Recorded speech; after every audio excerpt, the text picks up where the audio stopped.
She posted my salary in the group chat, added a laughing emoji, and tagged me. It wasn't just a joke, Vice, it was humiliation in front of the whole team. She called me deadweight in the comments, and the likes rolled in like it was comedy.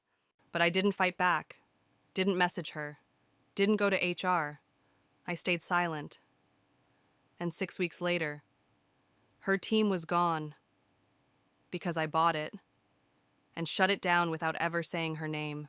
My name is Whitney Ford, and on the day this all began, I wasn't planning revenge. I was just hoping to make it through another team meeting without being the punchline. It was a Monday morning at Everidge Capital, downtown Houston, 38th floor, the kind of office that smelled like ambition and burnt coffee. Tracy Langston, my direct manager, was already holding court. She wore confidence like a tailored blazer, always laughing a little too loud, always calling people out just to remind us who ran the room. "Let's spice things up," she said that morning. "Anyone want to share something fun from the weekend?" I didn't raise my hand. I never do, because I know how it goes. Tracy's fun always has a price. When no one volunteered, she moved on to the part she lived for the screen share. As she pulled up the new team engagement slide deck, I noticed something strange in the Slack sidebar. A new thread, pinned by Tracy herself. It was titled "Fun Facts, Guess What Underachievers Make." My stomach dropped. Their second screenshot down was a cropped image of an internal salary sheet. My name highlighted in yellow. My salary, $64, $200. And then below it, Tracy had added a comment, "Y'all, I'm dead." The thread had already exploded with laughing emojis. Thumbs up, popcorn gifs. One of the interns even replied, "Wait, is this real?" And Tracy answered, "Dead serious. She's been here 3 years. 3 years, 3 years of late nights, cleaning up messes other people made, never missing a deadline. And now, I was a joke." I could hear my heart in my ears, but I didn't say anything. I didn't message her, didn't message HR, didn't even leave the meeting. I stayed camera on, face frozen. And when Tracy moved on to her team kudos section, she gave a shout out to Kyle for stepping up on a project I'd finished alone. I smiled a little, but not because it was funny, because in that moment, something inside me snapped. Not loudly, not with fire. It was cold, precise. I wasn't going to fight back. I was going to erase the battlefield. After the meeting, I walked to the break room, poured a cup of that burnt coffee, and opened a new tab. Not Slack, not HR, Google Sheets. I started building a log every inappropriate message, every time she mocked someone publicly, every whispered complaint I'd overheard in the hallway. I made a second tab, current performance metrics. Tracy had blocked my promotion 3 times, claimed I wasn't strategic enough. But I had the numbers, and I had something else information. What she didn't know was that Everidge's Southern Region Division was preparing a restructuring, and I just happened to be connected to one of the junior VPs on that transition team. I didn't tell him what happened, didn't need to. I just asked about the numbers, their blind spots, their risk tolerance. And then I made a suggestion. What if the department could be leaner and meaner? And what if I had a plan that proved it? He didn't say yes, but he didn't say no. So I built. Every night after work, after the Slack threads stopped popping up, I kept going. PowerPoint decks, profit projections, team performance comparisons, the kind of intel Tracy never bothered to collect. I knew her department was bloated. I knew the executive team had been quietly watching. I knew exactly where the knife would land if someone handed it to them. And I intended to, quietly, strategically, because I wasn't just the girl with the lowest salary on that Slack thread. I was about to be the one with the highest leverage, and Tracy, she had no idea her punchline, was my beginning. The thing about silence? It makes people underestimate you. For days, no one said a word to me about that Slack thread. Not even a side glance. Not even a whispered apology. It was like nothing had happened. But it had. Something had cracked, and not in me. In them. They thought I was humiliated, maybe even scared. Good. Let them think that. I came in early, stayed late, kept my camera on, smiled when Tracy cracked her little jokes. And every time she laughed at someone else's expense, I took note, because now I was watching everything. She still didn't know that I had a direct line to the VP team restructuring the Southern region. What she did know, that I was suddenly performing better. Or at least it looked like it.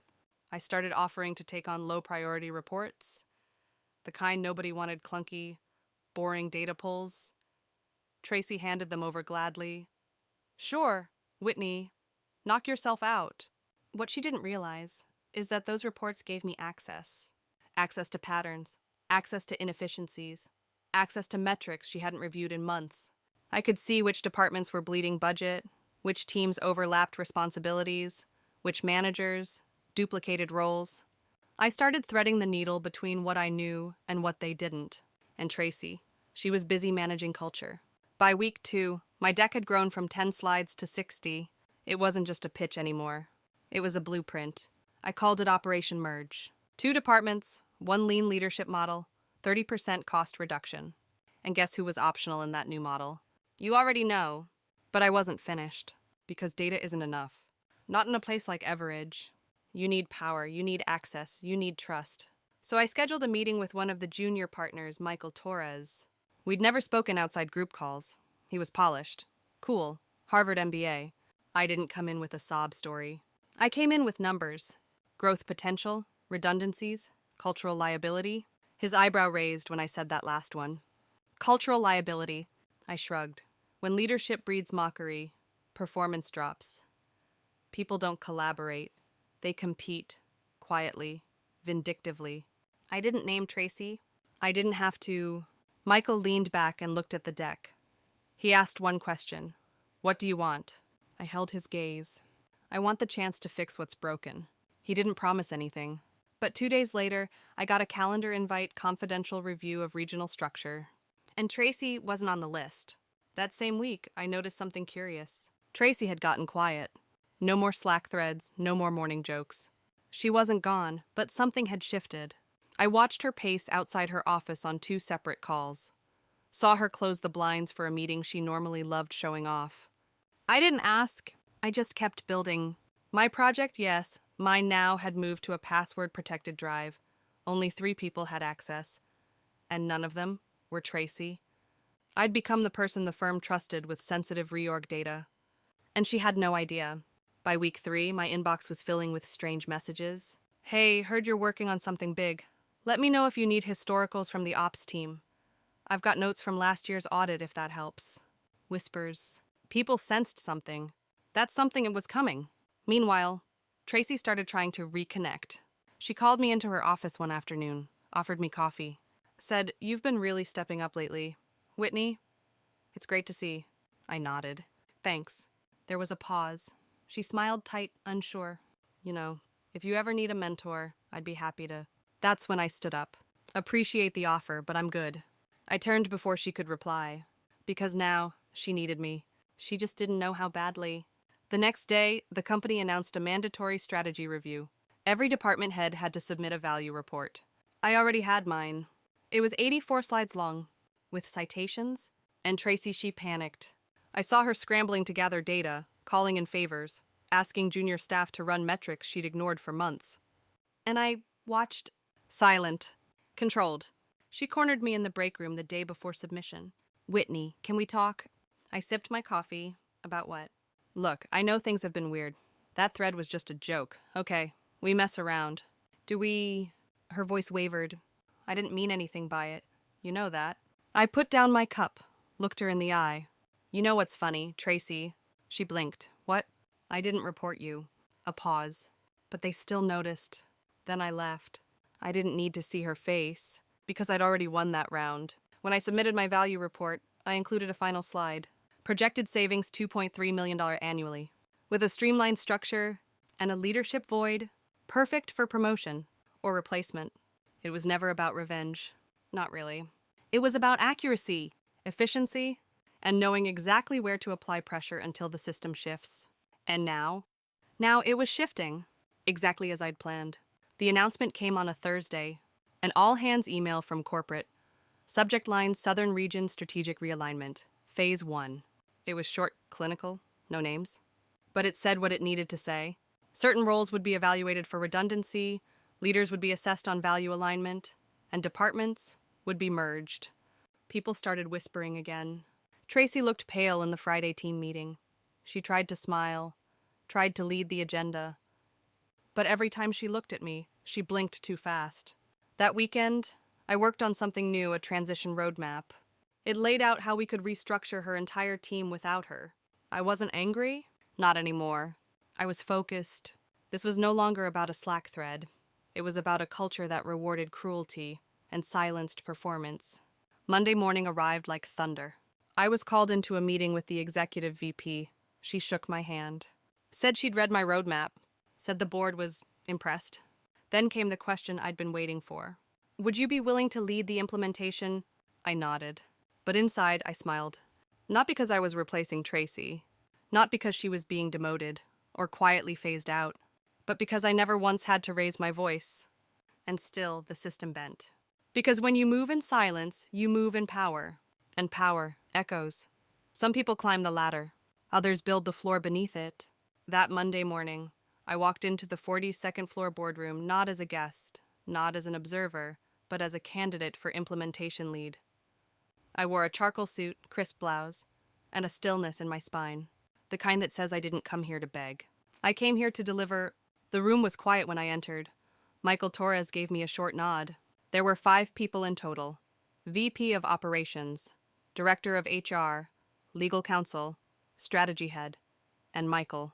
They didn't waste time. Whitney, Michael said, you've been spearheading a strategic initiative we believe has real weight. I nodded, my voice calm. Yes, I've prepared a complete rollout model based on performance optimization, cost efficiency, and leadership reevaluation. I handed out folders, each one labeled, tabbed, color-coded. They flipped through, slide by slide. Some brows raised, some eyes lingered. Then came the questions. Where will the displaced roles go? How do you plan to avoid morale dips? What gives you the authority to make leadership judgments? I didn't flinch. I don't make emotional decisions. I said, I make data-backed ones. And if someone wants to contest the data, let them show me better numbers. The strategy head chuckled under his breath. HR looked at me like she was trying to remember how I ended up here. But Michael, he leaned forward. And if we greenlight this, can you execute without bias? I met his eyes. I already have. That was the end of the meeting. No applause, no handshake. But I saw it in the way they looked at each other. I wasn't just the girl they overlooked. I was the girl who'd been studying the blueprint while they were drawing cartoons. By Thursday, I got the email. Subject confidential, strategic transition role offer. Effective immediately. I was named interim implementation lead for phase 1. They didn't say Tracy was being removed, but she was. The memo said she would be transitioning to an advisory role, which was corporate for sidelined. And now I had her team. Except it wasn't her team anymore. It was mine. At least for now. They gave me 90 days. 90 days to prove the model. 90 days to execute what I built from silence. And I intended to. The first week, I called a meeting with everyone from Tracy's department. No agenda. Just a table, chairs, coffee. People came in wary, avoided eye contact. I stood at the front and spoke calmly. I'm not here to replace anyone's personality with mine. Pause. I'm here to replace dysfunction with performance. I handed out blank cards. Write down one thing that keeps you from doing your best work. Don't put your name, just the truth. They wrote, hesitant, then honest. I collected every card, sorted them that night, and you know what kept showing up? Favoritism, mockery in meetings, fear of asking questions, lack of credit. Tracy hadn't just poisoned culture. She'd made performance feel like punishment. So I fixed it. I split the team into pods based on strengths, not titles. I rotated leads weekly. I scheduled anonymous idea drops, implemented the best one every Friday. Slowly, people started talking more, smiling more, shipping faster. I didn't need to be liked. I needed to be undeniable. At week 4, Michael checked in. How's the merge going? I showed him numbers. Turnaround time was down 32%. Cross-team blockers dropped. Staff retention odds up. He whistled low. You've got something here. I nodded. It's not about control. It's about trust. Then came the real test. Budget season. Every lead had to present a department plan for Q1. Mine was tight, trimmed, honest. I even proposed cutting one redundant position my own. Michael raised an eyebrow. You're eliminating your interim role. I smiled. If I do my job right, you won't need me in this seat forever. You'll need me building the next structure. He leaned back and smiled. That was the moment I knew I wasn't just surviving, I was ascending. And Tracy, she tried once to schedule coffee, sent me a calendar invite titled Catch Up and Collab. I declined, politely, then deleted it. Because I don't go backward. I don't fix people who bet against me. I build systems that outlive them. And the system was almost complete. By week 9, I had buy-in from 3 other departments to replicate our model. I was invited to speak at the National Strategy Summit, the same summit Tracy once bragged about keynoting. And now, she wasn't even invited. Funny how fast tides turn when you're the one building the shoreline. Week 12, the board sent final notice. Phase 1 complete. Results exceeded. And my interim tag, removed. Effective immediately Director of Strategic Transformation. Permanent. Signed, sealed, undeniable. And the office. I didn't take Tracy's. I requested a new space. 2 floors higher. A glass wall that faced the morning sun. No plaque. Just one framed line on my desk printed in black and white. It said, "Build quiet, win loud." The promotion came with more than a title. It came with eyes. People who had once ignored me were now watching. They asked for my input, invited me to meetings, quoted my slide decks in their pitches. It wasn't flattery. It was recognition. And recognition, when you fought for it in silence, doesn't feel like applause. It feels like oxygen. I kept going, built 2 more interdepartmental frameworks. One for cross-training, one for internal mentorship. Because I knew the secret. People don't leave bad companies. They leave bad leaders. And if I wanted to make my win count, it had to be bigger than me. One afternoon, while prepping a presentation, I found a folder in the shared drive. Archived Slack screenshots. Old threads. There it was, the one Tracy made. The salary thread? Still there. Forgotten. I hovered over it. And then I did something strange. I didn't delete it. I moved it to a private folder titled The Fire That Started It. Not because I needed to remember, but because I needed to honor it. Some people try to bury what broke them. I keep it. As proof that when people try to humiliate you into silence, you don't have to scream to be heard.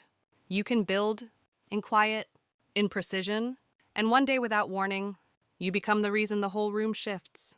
That was the story, but it's not the end. 'Cause I'm still building, still listening, still watching the threads people think don't matter, 'cause they always matter. The question is, will you use it to destroy or rebuild?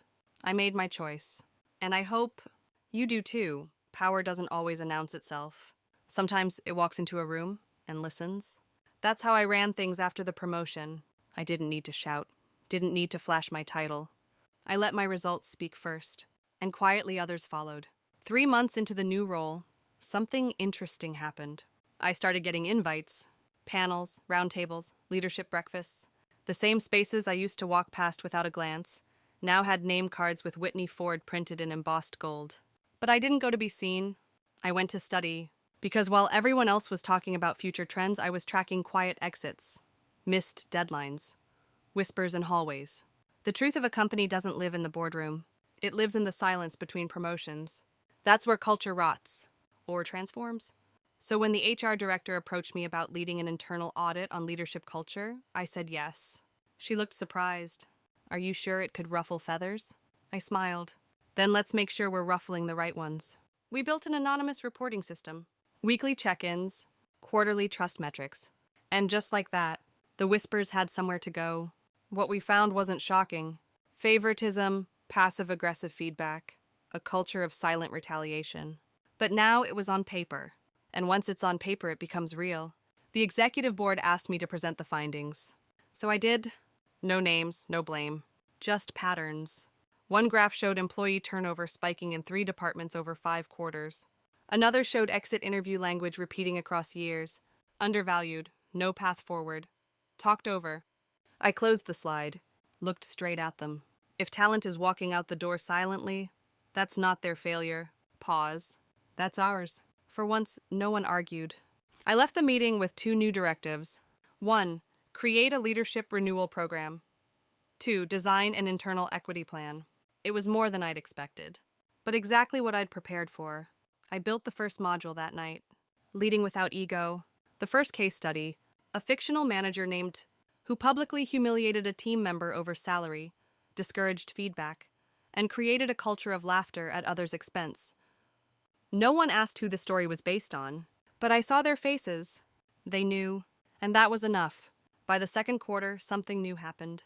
People started stopping me in the halls, not to flatter, but to ask, how did you do it? How did you go from the girl in the salary thread to this? I always said the same thing: build when no one's watching. Then one afternoon, I got an email from a name I hadn't seen in months. Tracy Langston.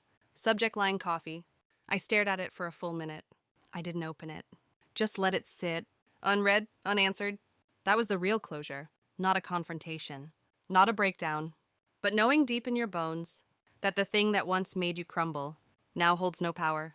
A week later, I ran into Tracy in the lobby. She looked smaller, not physically, but something in her was dimmed.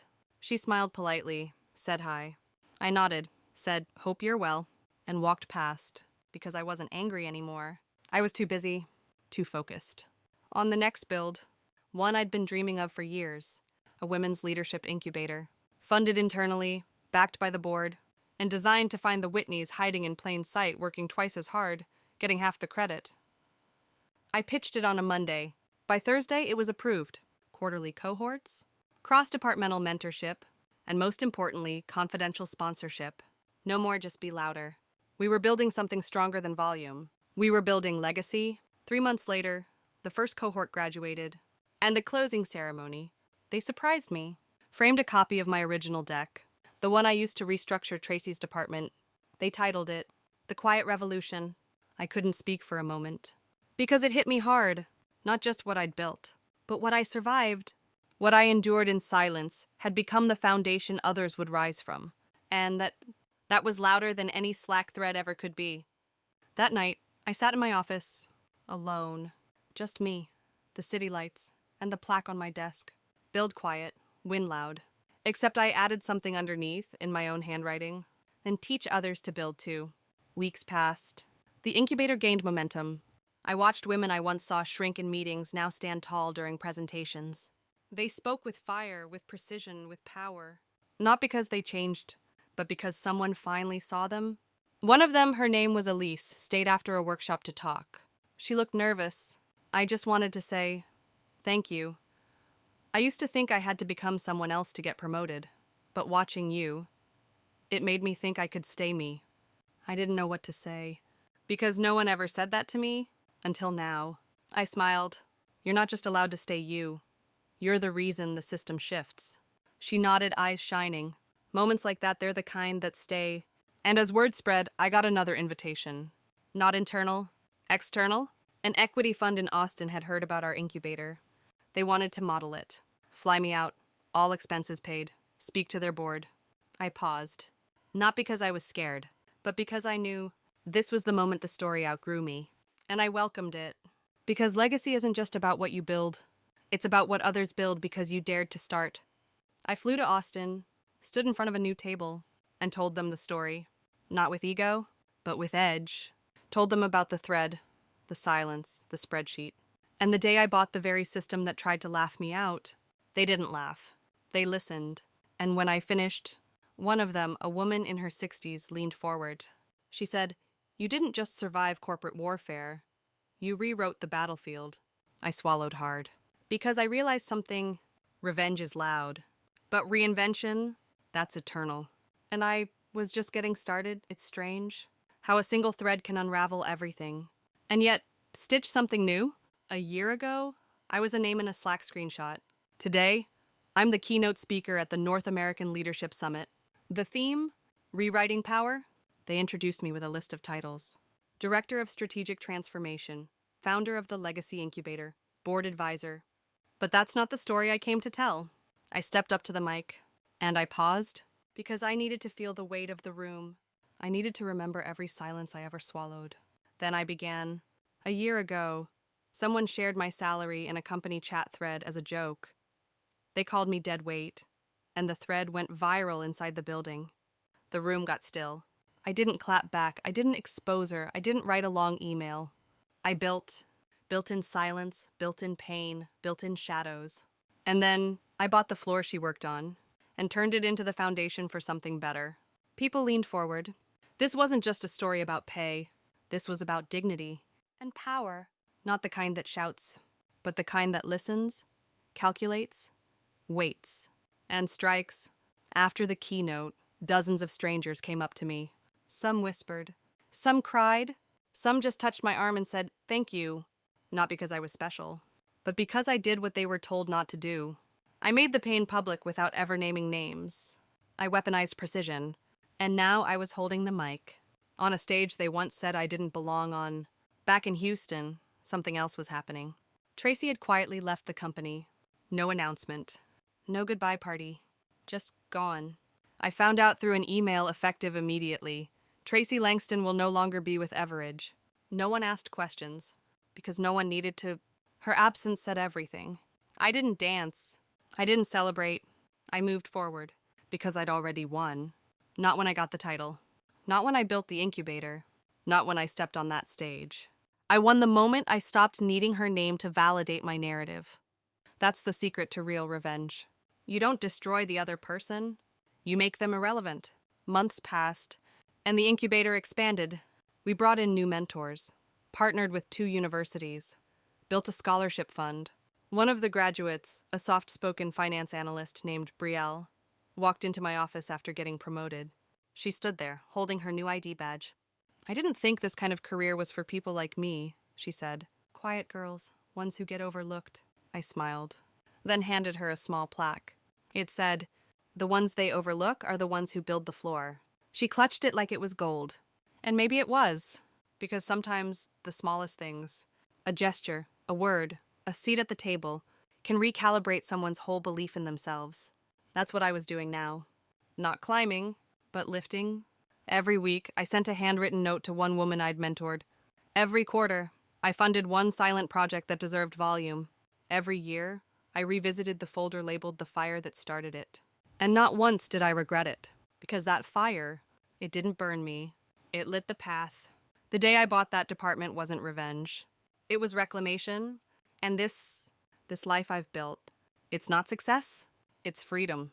Because now I define the room, I design the system, and I decide what story gets told. At the end of the summit, someone asked me backstage, "If you could go back, would you stop her from posting that thread?" I laughed. No, because that thread wasn't a curse.